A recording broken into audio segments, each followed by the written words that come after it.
Warning, this podcast contains explicit sexual language and should only be listened to at work if you're looking for an excuse to connect with your HR representative.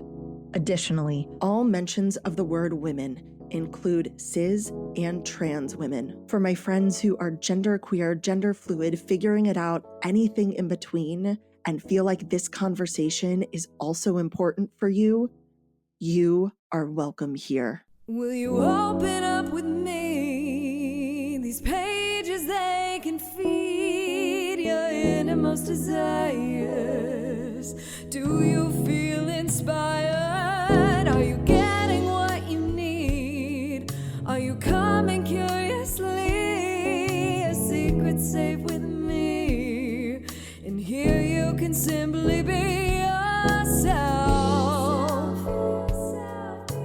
Jace reads romance. Come on in, come on in, come on. Hi, y'all. This is Jace, she, they, and you found Jace Reads Romance, a community dedicated to empowering women about sex and sexuality through the reading of romance novels. I have a guest today, and it is one you haven't met. So we are back with a reader interview where I get a romance reader on here to share their story, what excites them, what hooked them, what they are looking forward to in the world of romance. So would my guests like to introduce themselves so that I don't fuck it up? Hi, my name's Hailey, she, her, and I'm from Canada. I have been reading romance almost exclusively, probably for about 2 solid years, but I've been a lifelong reader. I'm a mom to 3. I am decidedly middle-aged. I will be 40 on my next birthday. I have been married. Yeah, I've been married for 18 years in October, and I have like a very kind of vanilla life, and I keep my spice to my bookshelf. Oh my God. I did the math and you got married. In my brain, you got married very young. Congratulations. Yeah, I got married when I was 22. I actually wouldn't probably recommend it, but it worked for me. Like I don't know what the hurry was, but I mean, and I also have a child that's going to be 16 in the fall as well. So I'm raising teenagers at this point too. Oh my God. You're almost done. You're going to have the best middle age though, because you're I'm going to be pumped. through that. Yeah, my youngest will be 18 when I'm 48. So I am really looking forward to that phase of You've life. got so many. I hear friends of mine who've done that have, what they say is you just lose 2 decades. Whenever you become a parent, the next 2 decades are not yours. So whether that's 20s and 30s or 30s and 40s or 40s and 50s, just say goodbye to 2 decades and then you get them back. Yes, 100%. Well, good luck. I'm very excited for you for that. Okay, so you are a lifelong reader, as you've said, and 2 years exclusively romance, but there's got to have been a point before then. So when did you start adding romance to your repertoire or being cognizant that what you were reading was considered romance? Honestly, I really do think it all started for me right sort of at the height of the pandemic. My book club went virtual, and we all decided collectively to start picking only light reads for that period because the world was heavy, right? Yeah. And I picked up an Olivia Dade book because the hook of a plus size heroine really got me, because even in like feminine literature, any literature really, media in general, particularly prior to 2020, body diversity just wasn't really a thing, and it was just exciting for me. And that book was spicier than I expected, and it was like I kept texting my book club being like, oh my God, I'm so sorry, I had no idea I picked this. I'm so sorry, girls, I'm so sorry. And everybody was like, no, it's fantastic. And then from there I just couldn't get enough. So my next step was Sierra Simone. And I mean, like, Oh my God, that's such a huge, y'all. You right? know that that's such a huge jump. And you're going to laugh at why, because I just was like, I went into Google and I was like, romance books with body Oh, diversity. And so picked up Misadventures of a Curvy Girl from the public library, believe it or not. And I yeah, was like, this will be fine. Like MMF, like yeah. fully as, basically almost as kinky as you can get in the romance books. And I was like, well, that's it for me. I'm going to read her whole catalog. Like, I just couldn't get enough. And Oh then it my was gosh. Sarah Kate, and then I got Oh my my Kindle gosh. Unlimited membership, and it was like, that's it, that's done. I'm hooked. Because I think what the beauty of those writers for me is they were exploring all this about human sexuality, but at the same time, really deep books about vulnerability, about human connection, about trauma, about trust, and all these things that is what makes what I love about books. And what I love about good romance is you're just using this other aspect of human life, which is a huge part of human life, to explore all those themes.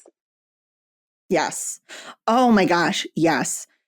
I think sometimes the sensational aspect of romance, which is kink or smut or whatever you're going to call it, whatever people who don't read romance don't get, is the thing that makes those parts exciting to read are the fact that we believe them, that they're human, that they are, yes, fantastical or aspirational, as R.L. Calder will say, but they are grounded in humanity. And I love that. Also, I do have to ask, what was your first Olivia Dade? My first Olivia Jade was, is it spoil? Not spoil. Yeah, spoiler alert. That's the first one in Spoiler that alert. series. Yeah. Yeah, I accidentally read Shipwrecked first. See, and sadly, Shipwrecked is probably my least favorite of that trilogy. Um, Okay. I am obsessed with all the feels, and the reason I'm obsessed with all the feels, sorry, and we're totally off track here, maybe, I don't No, we're know, not. but the reason I'm obsessed with all the feels is it was also one of the first times where she wasn't classically beautiful. So that female character is not only plus size, but she's explained as being kind of like unattractive by quote unquote unattractive by society's standards. And again, we do not see that in romance books because even the plus size characters are described as being like stunningly beautiful, like a Greek Mm-hmm. goddess, like a Rubens Mm-hmm. painting, whatever. But the fact of the matter is, most of us are not fitting this mold of beauty. And if it's meant to be a fantasy and a decidedly female centric fantasy, shouldn't we see ourselves on the pages, right? So, Yes. Oh man, I just got to meet her. oh my God, I'm so jealous. I loved her books. They're really special. They're really, they're really wonderful. And she is so kind, and it was so lovely to just like feel that energy from her. Which I don't think we have shared how I met you. Yeah, in line at Wild and Windy because I have no shame and am not shy, nor is Jace. So we, of course, became line besties.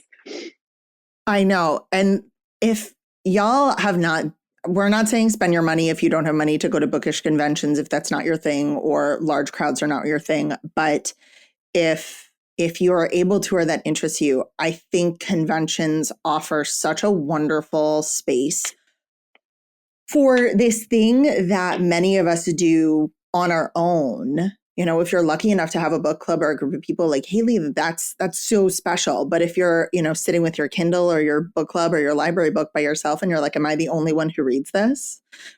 Number one, you're not. But number two, go meet some bookish people because there's going to be someone so kind to just talk to you in line. Oh, and go alone. Like I went with a good friend, but knowing what I know now, I would 100% go by myself if I went again. Because it's just people, like it's some of the friendliest people you're going to meet in your life. Yes. Um, and every person, like the writers are so humble. It's like they're as excited to meet you as you are to meet them because a lot of them are independently published. Most of them are independently published. So they're like, Mm-hmm. I can't believe people read my books, and it's so fun because these are like, I definitely develop parasocial relationships with the writers that I read. I'm going to be totally honest about that. It's probably mildly unhealthy. Like when I met SJ Tilly, I was like, "Hi, old friend," and then I'm like, "Wait a minute, she does not know who you are. Like, you follow her on Instagram, not the other way around. Hailey, get your shit together." Uh, but it's true. And I have yet to meet a writer or an author. And also, if you are someone who feels like you read a niche of romance, there is still going to be some sort of conference for you. Just do some due diligence. There are conferences with focuses all over the place. Yeah. So if you think I only read monster, or I only read sci-fi, or I only read kink, or I only read sweet happy contemporary, you'll find them. They exist, and you'll find other people who love them just as much as you do. Yeah, and what I loved about Wild and Windy is it seems like they try to cater to every type. Like there is, probably 5 to 10% of the writers on that list write closed door, and another 5 to 10% write supernatural. There's romantasy, there's whatever. And I don't have experience with any other conferences, but I love that because it was like you could find your people, and you definitely found them in the panel rooms. That was where you really got to see like what everybody liked, right? Yeah, I think the one thing I wish for next year is that there's more diversity in the actual authors. Shane Rose was the only woman of color, I believe, in all 70 authors. But that can change and evolve. 100%. And I mean, that would be my only complaint about the romance world in general, is that it seems to be a fairly white space. And I just think it's because the community is growing. So if you think about like romance where it was, say, 30 years ago when everybody was reading Danielle Steele, it's like come leaps and bounds. And it's going to catch up. It's going to catch up.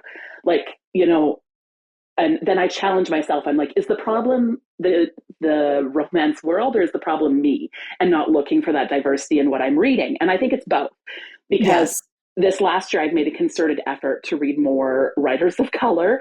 And so guess what, guys? Kindle Unlimited and Amazon start recommending more writers of color. The algorithms are killing us. They're killing us because they are deciding what we like for us. So the only way we can game them is to make a decision to like things without them. Okay, we're going completely off the rails here in the way that I actually wanted us to. So we're going to pause everything that I have on our outline and delve into this, because this is how Hailey and I actually got to talking on social media. We connected on Instagram and we saw some posts that we did, and we started this incredible dialogue about diversity and romance. And I think, Hailey, you've really nailed the problem. But something I want to give you credit for ahead of that is taking action and owning that your reading did not reflect the diversity that you wanted it to. And instead of sitting in what the algorithm, what the system, what Goodreads, what all the stupid ass lists that we know aren't real were feeding you, which is there are no authors of color, there are no stories of color, you went, fuck that, and started searching for it. And that, I think, is a hard step, to look at what we're doing, and especially awareness of, well, my intention is to read diversely, and I definitely vary up what I'm looking for, but to actually acknowledge that what you're doing doesn't match what you want to be doing is hard. It's not I think easy. It's like every aspect of life. We need to remember that ally is a verb. And if we really want to be that and live that, then we have to take action to do it. And personally myself, like I'll just speak a little to my own background and experience. So I am a plus size woman. I have some neurodivergency. So I struggle with anxiety and depression myself. So like I love to see that well written on the page. And I imagine that other people with different disabilities want to see that well written on the page.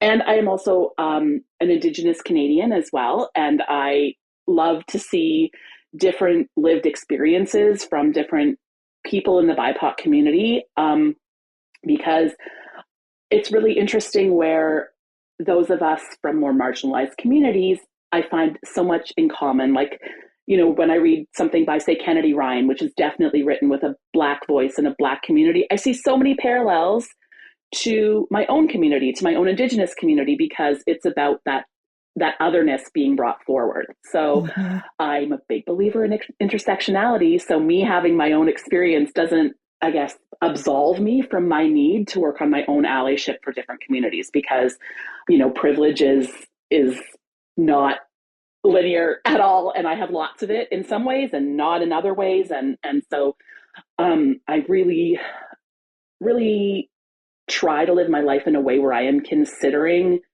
my privilege sort of at the forefront of most of my actions. And that includes where I spend my money, what I do with my hobbies, how I talk to my children, because I want to live in a more equal world. And I can't do a lot to change politicians or my neighbor, but I can change my own behaviors in my own home. Thank you so much for sharing that. It is true that the experience of marginalization can be universal to all people who experience marginalization. There is that otherness in some way, shape, or form. And that just because you are part of marginalization in some ways doesn't mean that you don't experience privilege in other ways. And reckoning with that and understanding that just because of X doesn't mean Y is really important. And I know that breaking the Amazon algorithm is fucking hard. Even when you try to find the filters of Black authors, people of color, even when they're doing those, it's API month here, what were some of the resources you found most helpful for finding those authors that the algorithm and the system wasn't showing you right off the bat? So Bookstagram is a great resource, because as you start following people with different reading preferences or styles than you start to get different recommends and reviews. But come on, I love a funny reel, but where are the book reviews? I don't know if the algorithm's quieting them or what, but I am missing the book reviews just on my page. Anyway, it's a whole other conversation. And as I say to people often at work, Google exists, friends. Type into Google diverse romance writers, Black romance writers, queer romance writers. Not that Reddit is a very good resource for many reasons, but there is, people make lists and they put it on Reddit and Google will pick that up. Or you get, some blog writer that somebody's doing it because they love it. And I think that's, we all can tell in the Bookstagram community that people who are trying to become influencers and really just want to be on that train, and the people who really just want to develop community around books. So fill your follows with people who want to build community around books, and they get excited. I met so many amazing people at Wild and Windy, and then I was my friend Sarah, who I met there, had this cute little, not huge following, but good following Bookstagram page. And I was like, I want to do that too. And I started about a month ago, and I already have, a little following, and it's fun because it's you're meeting all these people and you're getting their book recommends, and, but if everybody looks like you in your follows, you're probably not going to find those either. So just really try. Just say to yourself, okay, well, maybe I don't love every single thing about their content, but I do like that they're bringing me some books I haven't read before. Follow them. It costs nothing. It costs nothing. And even if you're not sure about the follows necessarily, one thing that's great about social media as opposed to search engines, because Google is its own situation. Every single system has their own algorithm, and it's all bullshit and it's all skewed. And, one day I'll get an engineer and maybe we'll break the system. But well, just remind yourself what most programmers look like, and then remember that they're making the algorithm, and then ask yourself why it's problematic. That there are lots of ways in which you can find what you're looking for written by people who don't look like you. So if you are obsessed with a one-bed trope, search for that hashtag, search for enemies to lovers or rivals to lovers or mafia daddy or, tentacle monster. You have no idea. I don't know. I have no idea what you're into, but it all exists out there. And even if the book that you find is one that you've read and one that's written by a white author, if the content creator isn't white, I found, down the line, they're going to give you some good recommendations. It's okay if everyone can like Happy Place. It's a perfectly fine book. Perfectly fine. Whatever. But they're also going to give you, sorry, in my brain, I just thought of the kinkiest Black romance that I've read so far, which is called Plie. Added to TBR, click. It is a kinky, oh my gosh, it's so great. It's so great.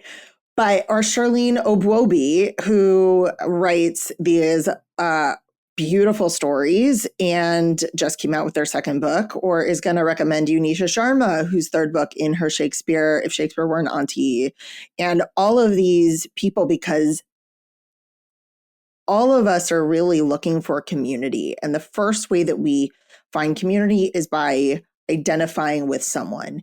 And sadly, a lot of that identification happens along bullshit racial lines. Sorry, am I getting too crazy? No, I think you're totally right. And we do gravitate towards people that have shared experience with us, and that doesn't make you a bad person. No. And I think that's where people kind of get their back up. Is when I say challenge your racial ideas, I'm not saying you're a bad, naughty racist. I'm saying we all have biases, and if we're not challenging them and doing things to actively avoid them, we are supporting them. You might not be actively racist, but if you're not actively anti-racist, you're still upholding the system. In a different way, it might be like saying if you're a college graduate and the people that you hang out with are all college graduates because of whatever it is that you do or the bars that you go. I only go to my college bar to watch sports, and I do this and I do that. I do charity work with an alumni organization from my college. Then the entire sphere that you have are people that went to college and probably even your college. And unless you separate yourself and meet people who have a different experience, who went to trade school, who didn't go to college, who went to, the military, all the other avenues of life that have happened, your understanding of the world is going to be really limited to that and only that.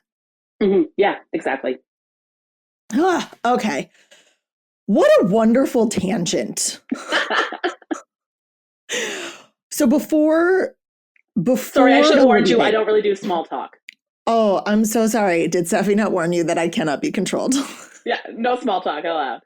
That's not why I'm here. That's not why we're here. But before you found Olivia Dade and before you kind of delved into the romance sphere, what was your impression or judgment about romance in general?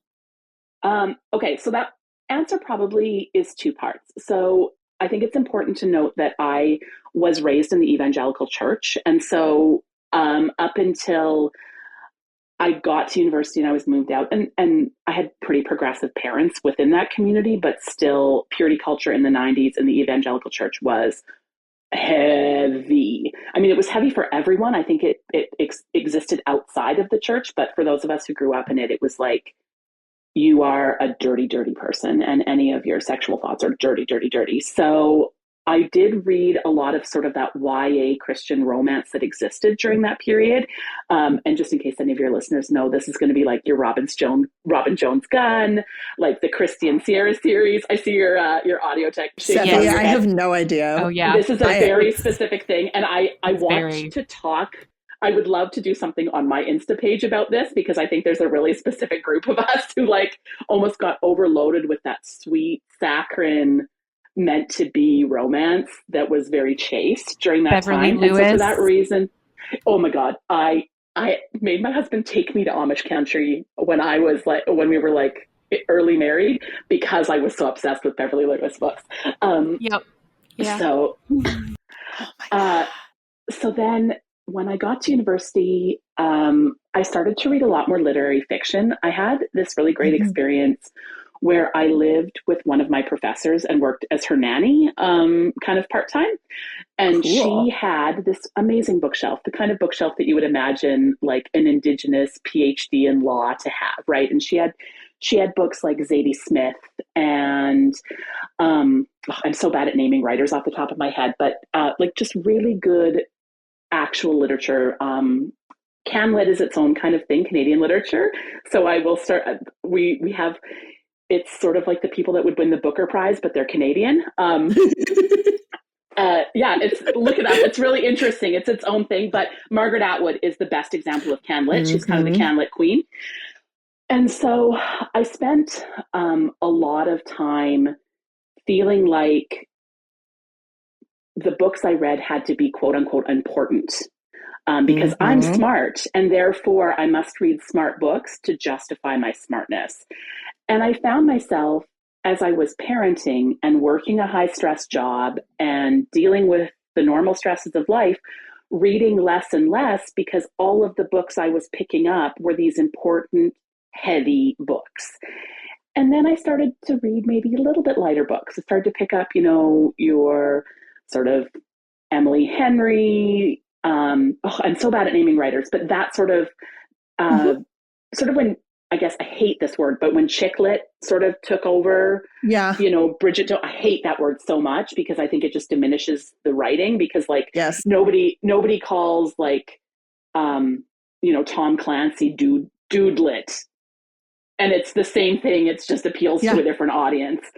But when I found I was like, I actually enjoy this. And I would permit myself to read those on vacation, but never in my regular life because I didn't think it was important enough literature. And then during the pandemic, I just said, fuck it to anything that wasn't bringing me joy because life was so hard. And during that time, I mean, here's another tangent. I was a surrogate for some friends of mine.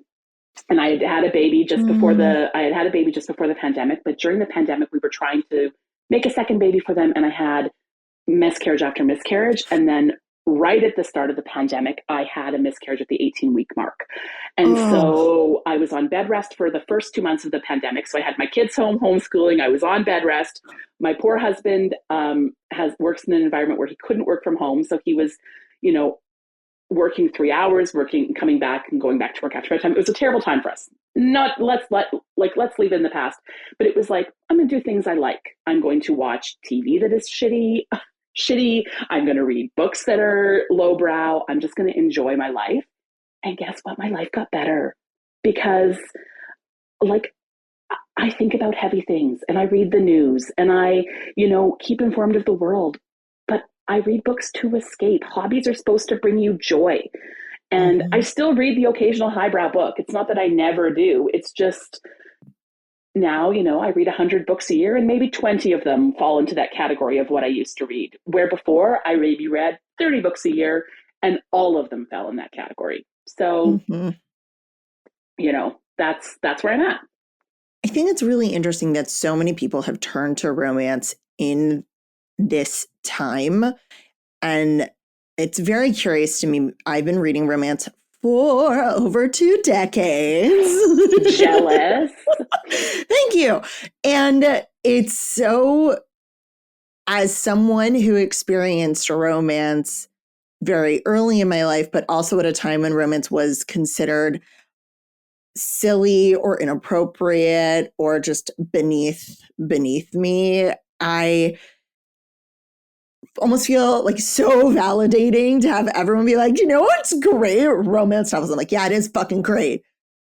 Thanks for making me feel welcome 20 years ago. But that it took until the world was so shitty that we had to we gave ourselves so much grace that a lot of the reading romance is still considered an indulgence because it's something that makes us happy. It's like chocolate or a cake or a massage. It's indulgent.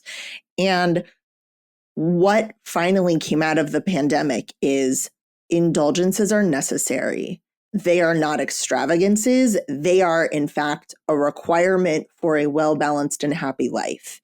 And so pushing away romance, this indulgence, this silly thing, this unnecessary thing, even this scandalous thing, the world just went, fuck it, let's do it.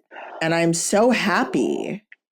Right? Like it's, and I mean, since we've talked about racism, why not talk about capitalism? Great. But it is the lie of capitalism that everything you do has to have some intrinsic value. Like rest can be rest and relaxation can be relaxation, and they just have to be that. They don't have to be anything else. I don't have to expand my mind, but I do expand my mind with romance. I have a great vocabulary. I, read about diverse writers. I have these fun experiences. Like, that's okay. We are multifaceted human beings. Like, romance is not easy. I've been reading Annie Davenport's duology, The Blood Trials, and then I just started the second one. I can't remember the name of it, but I feel like once every other chapter, I have to look up a word that she's using. I'm like, God damn it! Why is your vocabulary so expansive? Like, this is sci-fi fantasy. Like, why? Do not make me work for this. And there was like some word, and I was like, I'm pretty sure I know what this means, but because we're in a fantasy world, and it was the like adjective form of something else. And like, God damn it, woman. How, like, I can tell that you're an English teacher. God fucking, I think she's an English teacher, but like, whatever she is, God dang. Something that we touched upon before, I think we're gonna shrink both together, is capitalism and racism. We're gonna put it together. The statistics show that the person most likely to buy a book is a Black woman. Really? Yeah, at least here in America. And so the people who are reading the most are Black women. Black women want books that validate their human experience. And something that we're seeing a huge spike of and recognition of are, and they're still being pushed, and they're fighting the algorithm, and they're fighting fucking capitalism and marketing budgets and trad publishing and all the bullshit that they have to go through. But the scream for I want to see myself in these stories is real. There's a shift for body positivity, but not toxic positivity. Oh. And exactly what you were saying was, we want to see books that reflect us, whatever we are. That's the thing. And one of the great things that did happen is, with so many more people not just reading but being open about reading romance, is the announcement of what we wanted and the people doing the work that you did to find writers who are doing it. So suddenly I'm seeing, not enough, but more and more authors who write diversely getting airtime in a way that they never did, especially from non-traditional spaces.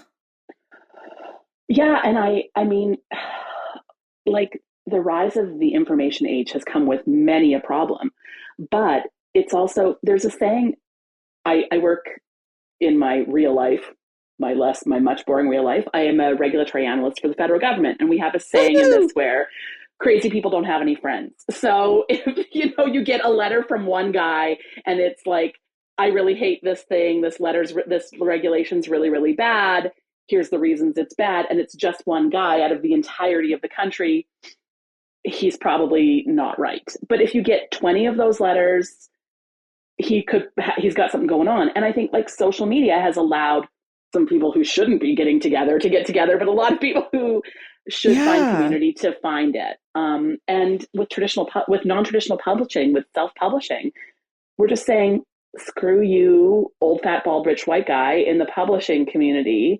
Yeah. We're doing it ourselves. We don't need you. I wrote this book that I love, and maybe 10 people will read it, maybe 10,000 people will read it, but you're not part of this conversation anymore. I think it's so great. Now, I'm not saying that everything about self-publishing is amazing and wonderful. No. At some point, I am going to have an entire, probably like a month dedicated to like the shit that happens in all the aspects of publishing, because every aspect has good and bad things about it. But what you can do now when did Facebook come out? 10 years, 20 years ago? Oh, No, girl. 2004. So we always talk 2005. about this. It's 2005. Okay, but like not really Facebook, but like really since like Instagram and especially Book Talk, you can search for your people. So like, let's say you live in a teeny tiny town in the middle of nowhere, Canada or the US. We have teeny tiny towns here too. And you're the only person who likes vampires. Well, in that fucking town, you're weird because no one else likes vampires. But what you can do is now go on the internet and find I mean, not anymore really Tumblr, but to Tumblr or a Reddit or a hashtag or a whatever it is, or start a blog and people will comment it and find other people who like vampires just like you do. And so what you discover then is you are not alone in this. Well, and it's funny, like raising teenagers in the era of the internet is really, really interesting because they have these communities like, so fan fiction is a thing that I would have totally looked down on. I would have thought, oh my God, what losers read fan fiction. My girls love fan fiction. And then I started reading Hermione and I was like, well, that's it. That's the end of, I'm going to have to take a leave from work because I've got to read all of these. Because like, What is that? Oh, it's Draco and Hermione fan fiction. Oh, like Manacled? Yeah. I have Manacled downloaded, but it's like the height of fan fiction. Oh God, y'all, fan fiction and I. It's so strange because I read romance novels in an era when I think so many people my age read fan fiction. I think that's what it is. Like I think 20 years ago, a lot of people were reading Wattpad and AO3. I was never, that was just never part of my life for me. But then I try really hard parenting. Oh my God, so many tangents. I try really hard parenting to not limit media for my kids, but rather read it with them. Mm-hmm. And then we discuss it because you might not know this. I was once a teenager. I didn't actually, if my parents were like keeping stuff shut down, that's what I wanted to look at. So, you know, like it's better, I think, to watch something with them and talk about it and read something with them and talk about it. So I've been exposed to the world of fan fiction. And it's really funny because like my eldest knows that I read like pretty spicy stuff and she purposely looks for closed doors because she's just not there yet. And which is so funny to me. And she's like, Mom, you are so gross. Like, why do you want to read that? And I'm like, you'll get there. You will get there. Do not judge yet. It's like someday you will be a middle-aged woman with the same husband for 18 years and you will too want to read romance. Oh, I love that. At this point in my life, I don't remember where I've had conversations around this, but I remember when all the drama about Icebreaker was coming out. Oh no, it has a cartoon cover.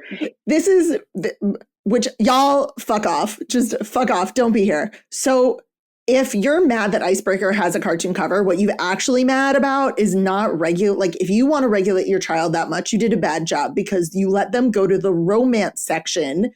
The adult romance section of the library. Adult romance section or at the library or at Target or at your indie bookstore or wherever the fuck it was and went, yeah, adult romance. My child can totally read that. And that's not fair. Like you did a bad job.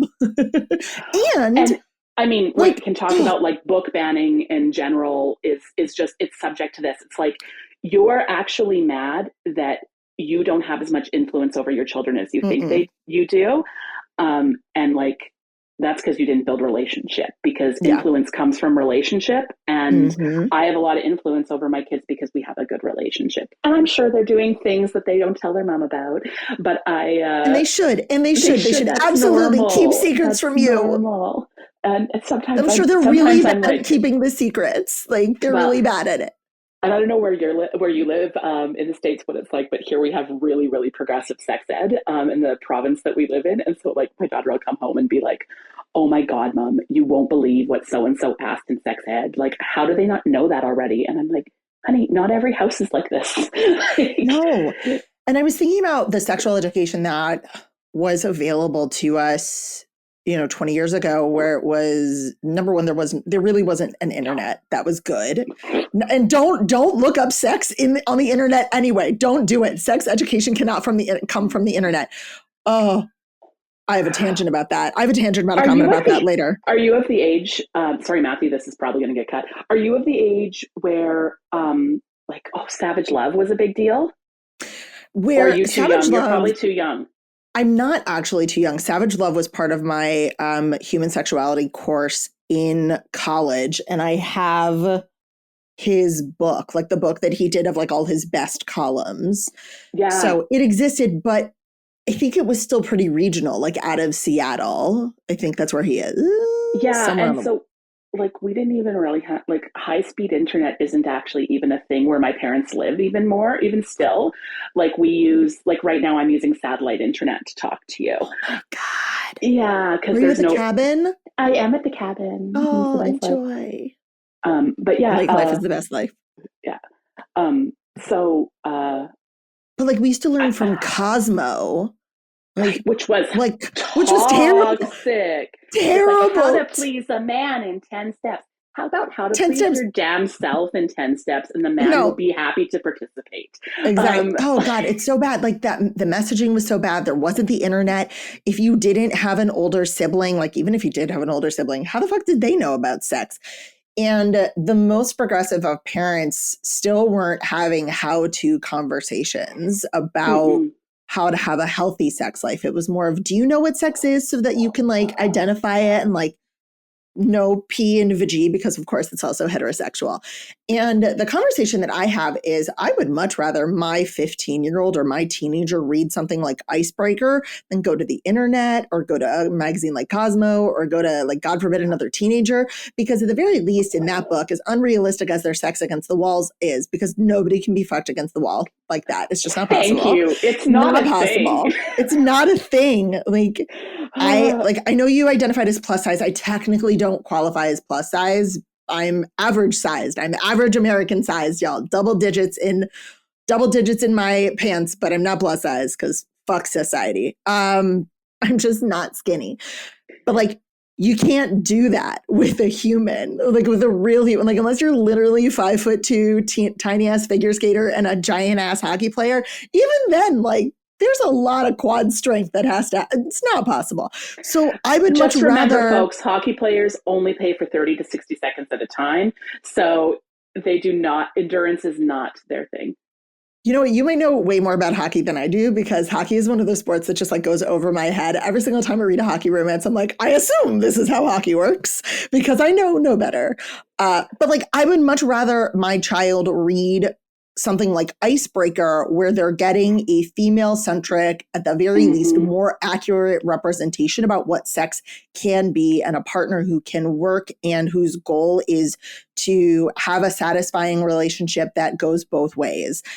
And so, like, if you're mad that your child is now able to ask for what they want in the bedroom from a partner and communicate with them, like, you have a different fucking issue.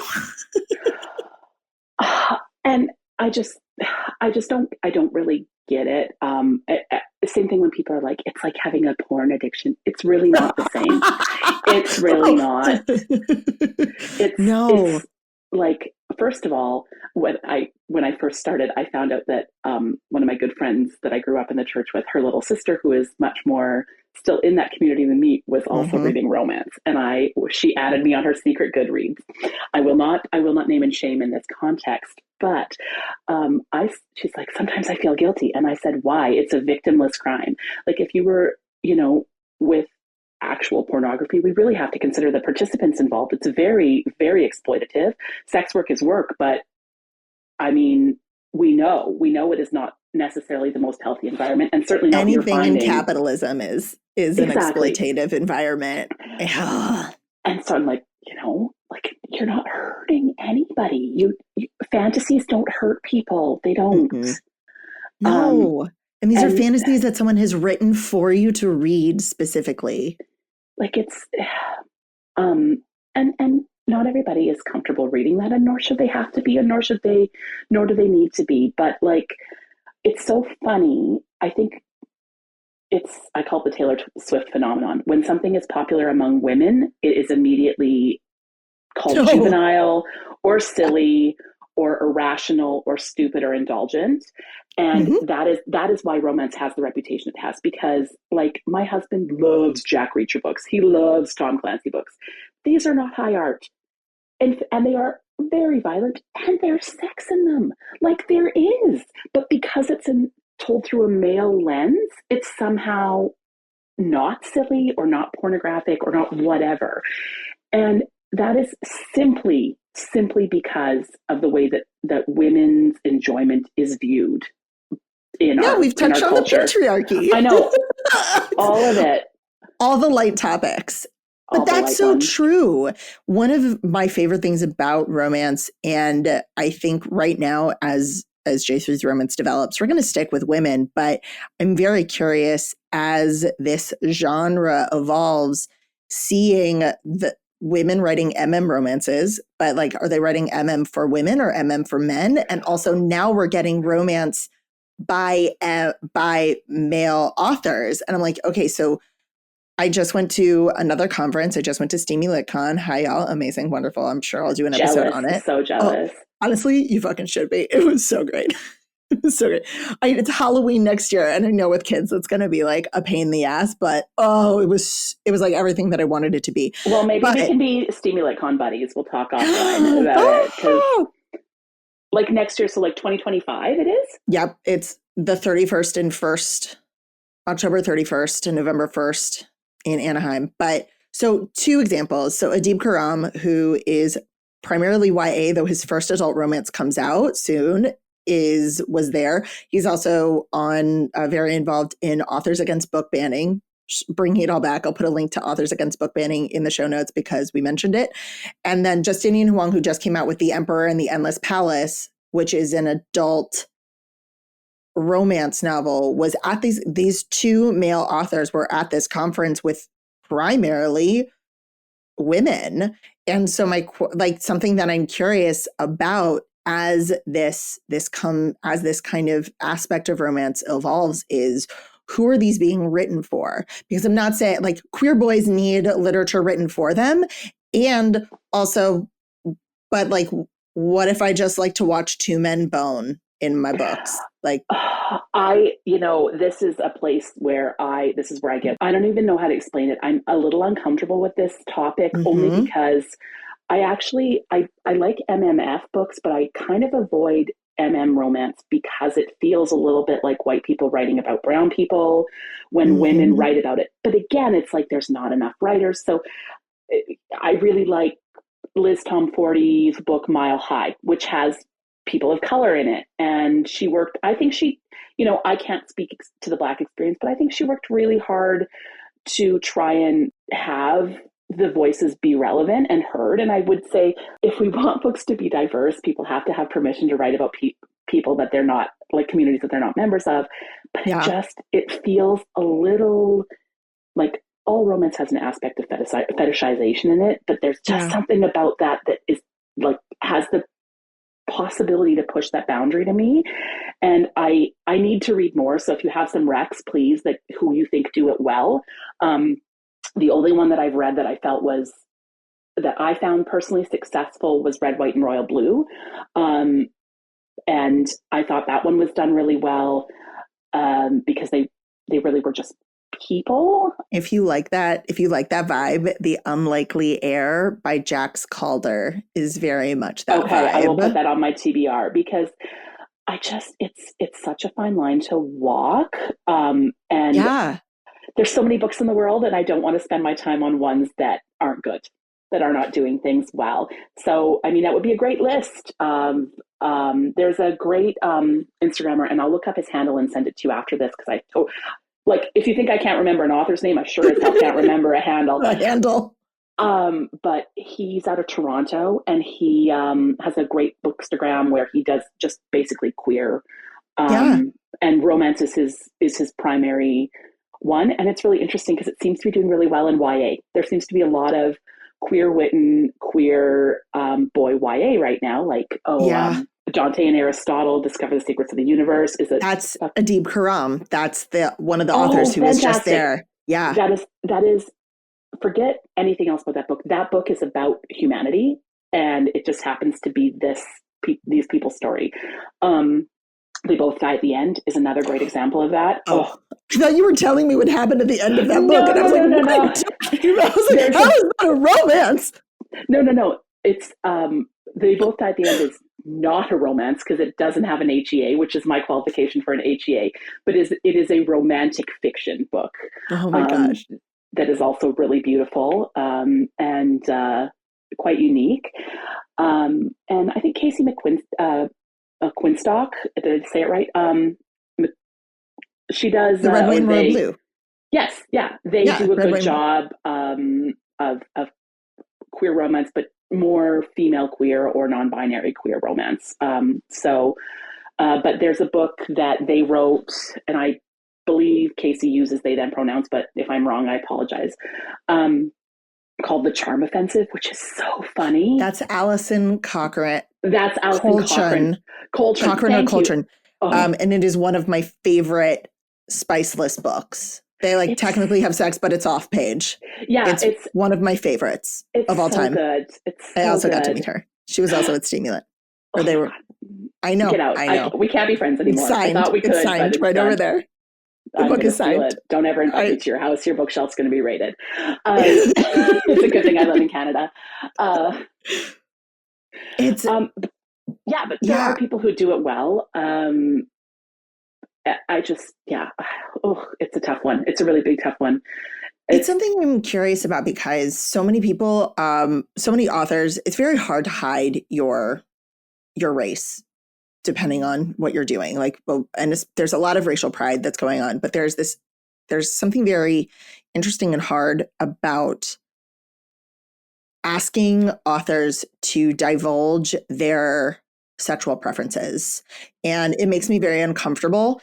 And I did not know until I saw a video of Emily Rath that she's queer. And she has an MF relationship. She's married to a man, but that does not erase her queer identity. And so her queer identity, I don't know if it gives her more permission to write her, pucking around her MMMF things, but also I try not to judge who's writing what, because I also don't want to force authors to announce whatever experience they've got. The coming out is not for me to identify. But also I think it's dumb of us to be like, what's your race? You look like blah. I'm like, fuck off. Can we just 100%. And I don't think you, because you're a member of the BIPOC community, means that all your characters have to be BIPOC either.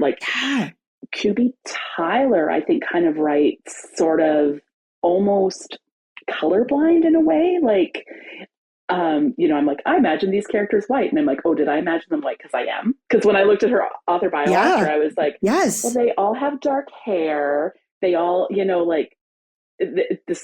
like, they could just as easily have been people of color. They're not described as being fair and blonde and blue-eyed. So why did I make that assumption, right? So it's called white blindness. Yes. And it's called white blindness.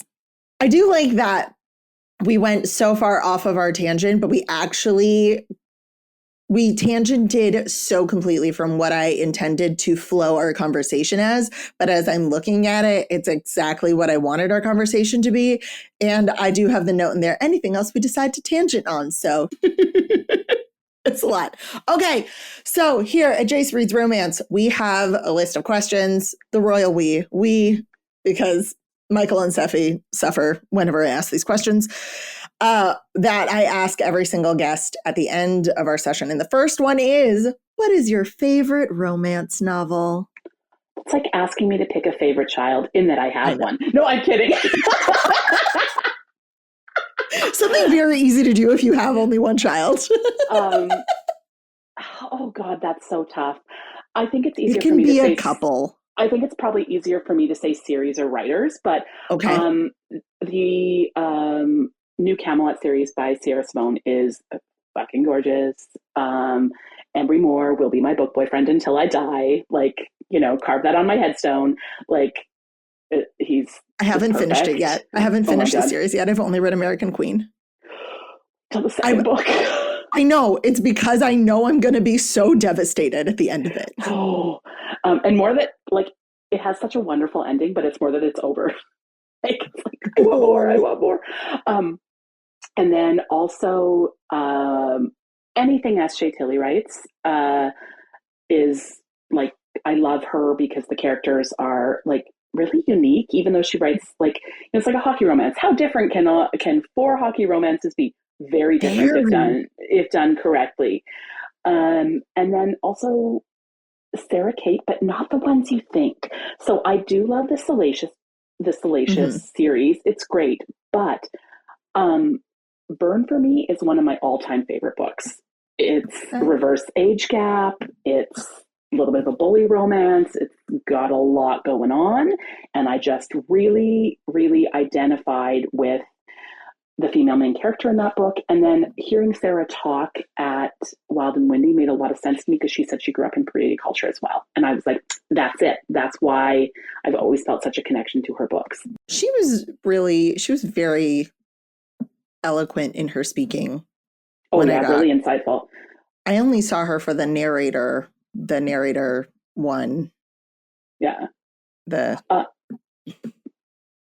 Yes. that one panelist we won't discuss. Yeah. No, I've discussed it here. Okay, good. But I liked her answer to my question. She did a really great job. Yeah. When I was like, let's talk about something appropriate and sexy. But okay, number 2. Where/how do you prefer to read?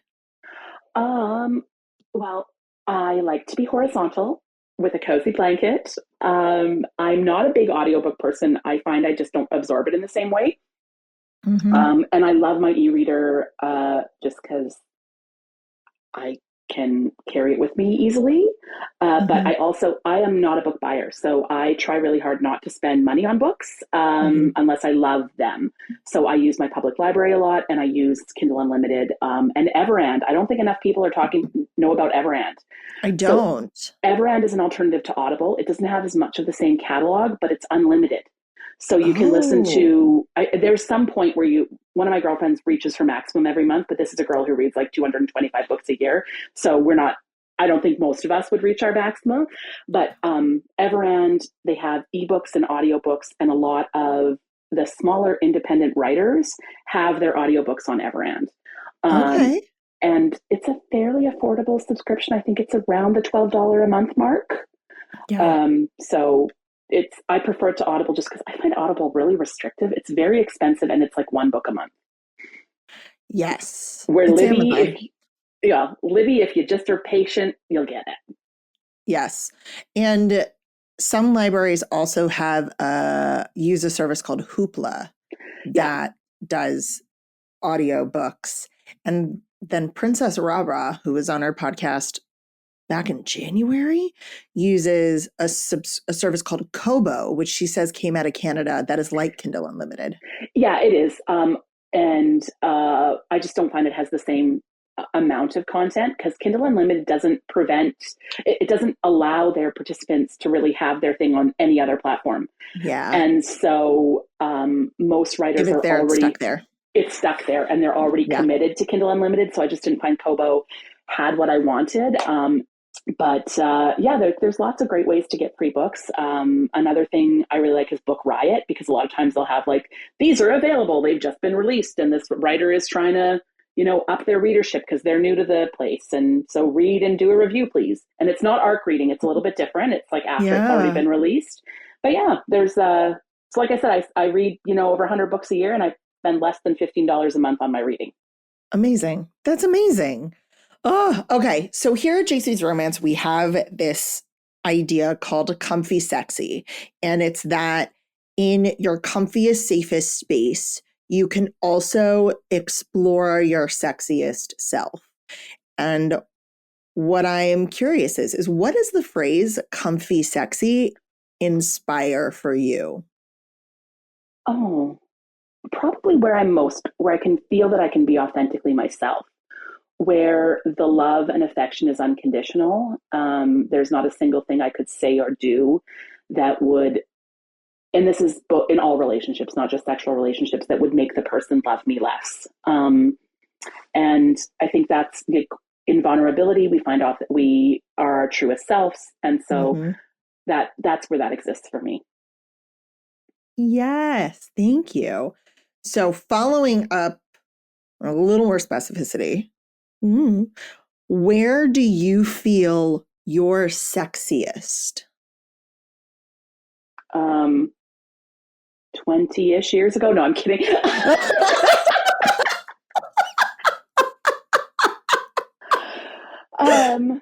When my kid, before children, I think, that's a tough question. Like, I have a really healthy relationship with my spouse. So probably when I can look at myself or see myself through his eyes, because like I have changed drastically in the 18 years we've been married. But it's like he still sees me as like the 21-year-old that he met, like, and I think,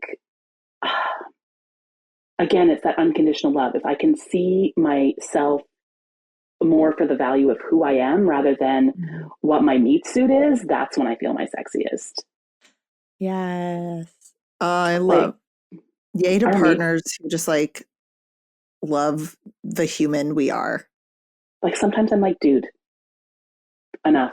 Like it's been too long. Like I'm not that cute anymore. I know you're pretty, like I get that you like me, but like. But you are that cute. But you are that cute. And yes, I only have one more question. Okay.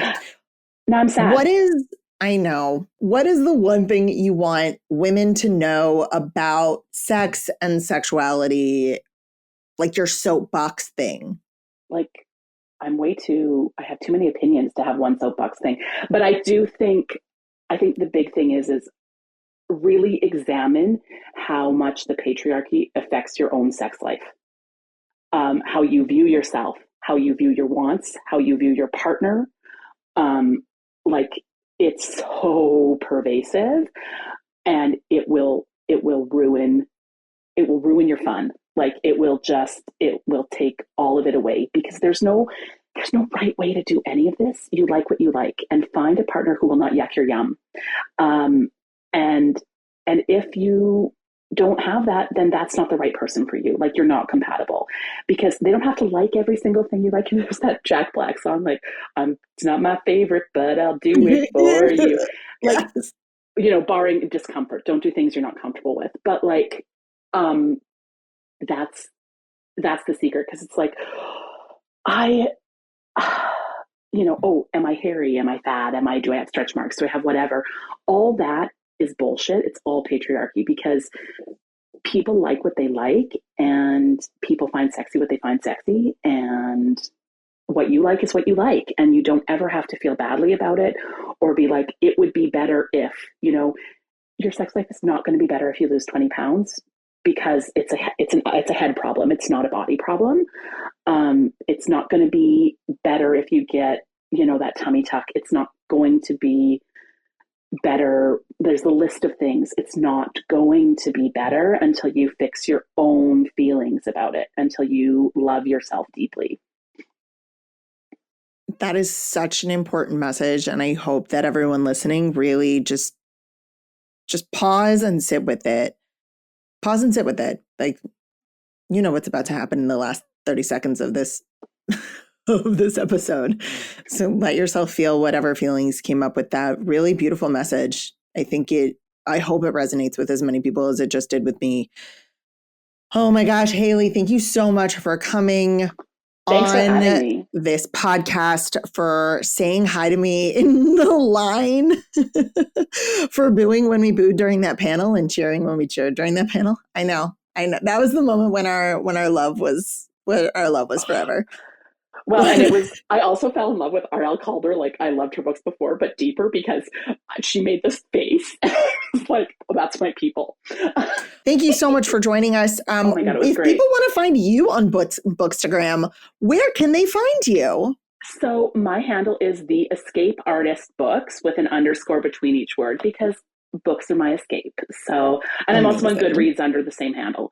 And like I said, I just started about a month ago, and I would love to see you there. I try to do 2 or 3 reviews a week of books that I've really loved. It is a positive space. You will not see any reviews under 4 stars because I don't think anybody needs to hear when I hate a book. I save that for Goodreads.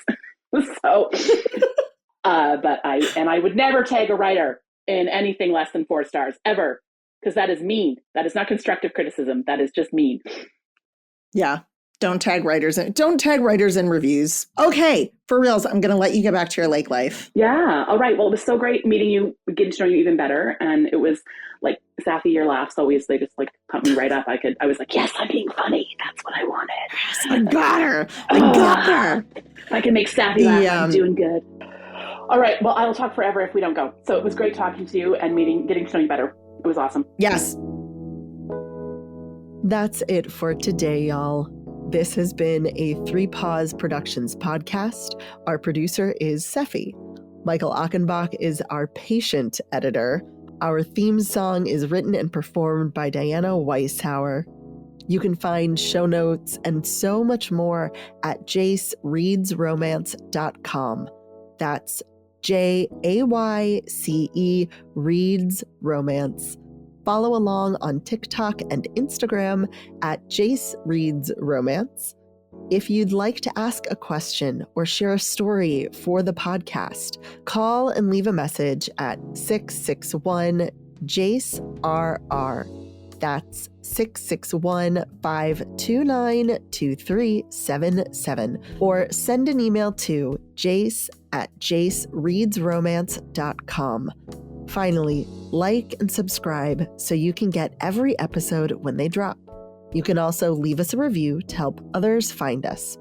And remember, this is Jace holding space for you.